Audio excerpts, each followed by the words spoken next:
Components required: we require Arduino Uno, DHT11 sensor, jumper wires and USB cable. So first, this DHT sensor is having 3 pins, that is VCC, data and the ground. So we'll connect the wires first.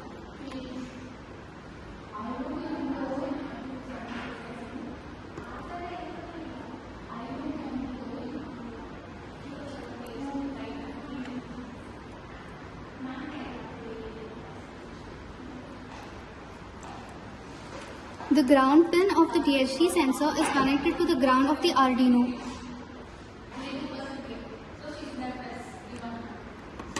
The data pin is connected to the second pin. And the VCC is connected to 5 volts.